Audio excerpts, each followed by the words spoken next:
Hello, everybody, and welcome to our Lunch and Learn session on what is a graph database. My name is Laura, and I will be walking you through our Lunch and Learn session today. Before we get started, I just want to let you know there is a corresponding blog post to today's video, and you can find it linked in the description below if you want to follow along there. So before we get into things, I just want to give you a brief overview as to what you can expect in today's Lunch and Learn session. So first, we'll kick things off with a brief introduction into who I am and my role at ArangoDB. Then we'll follow with what is graph theory, graph analytics, and what is a graph database. And then we'll talk about some different use cases for a graph database. And on that note, let's hop on in with who I am. So my name is Laura, and I'm the Senior Digital Marketing Manager here at ArangoDB. I am based in Cologne, Germany, and have been with ArangoDB for just over 3 years now. I actually started working here as a working student in the marketing department while I was receiving my master's degree from the University of Cologne. And after graduating, I transitioned into my full-time role here at the company.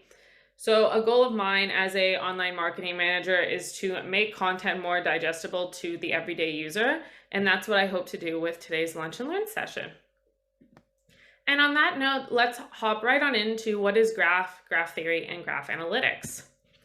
So graph is defined as being a collection of nodes and edges. Other terms that are used to describe node or edges are vertices or points for the nodes, and edges are commonly referred to as links or lines.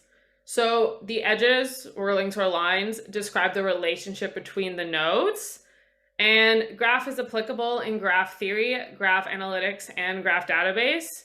And to understand one of these concepts, you need to understand all three. Next up, we have graph theory. Graph theory is the study of graphs used to represent relationship between pairs.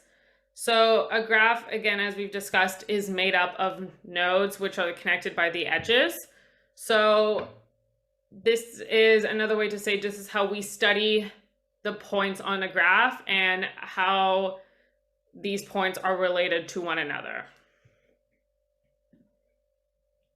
And once you have graph, and then you have graph theory, then we have graph analytics. So graph analytics is considered to be very underused and is the process of analyzing data in a graph format using data points as nodes and relationships as edges. So this is analyzing the data stored within a graph database. So first you have the graph, which are the points and the edges of the data in a visual manner. Then you have graph theory, which is the relationship between the points or between the nodes and the edges. And then you have graph analytics, which is analyzing this data that is being stored on a graph.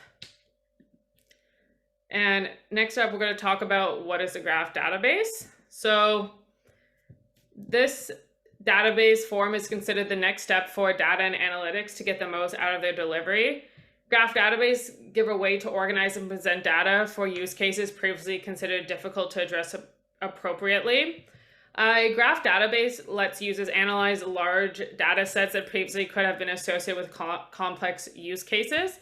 And a graph database allows data to be stored, navigated, and displayed together instead of through separate databases. So they are the gateway to empower developers to do graph analytics. Another important point to note is that graph databases have built-in graph algorithms to perform standard graph functions, such as k-paths, k-shortest paths, and shortest paths. One of the key takeaways from a graph database is that a graph database allows you to store data more visually and interactively. Compared to a relational database, a graph database will enable you to store data on an individual level, while a relational database stores data in predefined tables. So with a graph database, you can view the relationship between the data on a more fine-tuned level than in a relational database. On that note, so as the digital marketing manager here at ArangoDB, it only seems fitting for me to discuss a social networking use case with you guys today. So as you know, we live in a digital world where it's easier than ever to connect with friends, families, peers, and interests through digital communication. and social media and social networking is a great example to showcase what a graph database can do. So imagine this, you create an Instagram account for the first time. When you're creating this account, you're prompted to put in your standard information, and then one of the first tasks it asks you to do once you've created your account is whether or not you want to attach your Facebook or your phone contacts in order to sync the data for you to find mutual connections. Basically, what's going on here is you can use a graph database through these first connections that are found through associated phone numbers or associated Facebook profiles. And Instagram is able to suggest you more followers to follow based off these initial first contacts that you engage with on Instagram. So basically, it's the first place for your algorithm to find, okay, these are her initial or he or she's initial point of contacts. And then a graph database will work from there to find you other followers to either follow or engage with. This can range from mutual friends, mutual interests, mutual celebrities that you follow, sports teams, music, books, movies, anything that basically the algorithm is pulling as a mutual interest between you and your peers on your social profiles.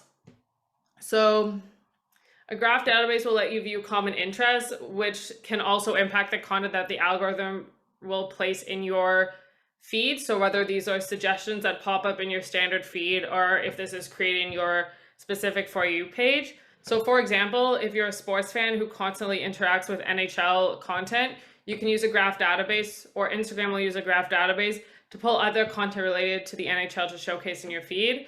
So for example, if you constantly engage with a specific NHL team, that way Instagram knows, okay, they like this team from this city. Okay, let's give them specific players from the team. Let's give them coaches, other organizations from the same city, or let's give them similar teams in the NHL. This is all done through a graph database.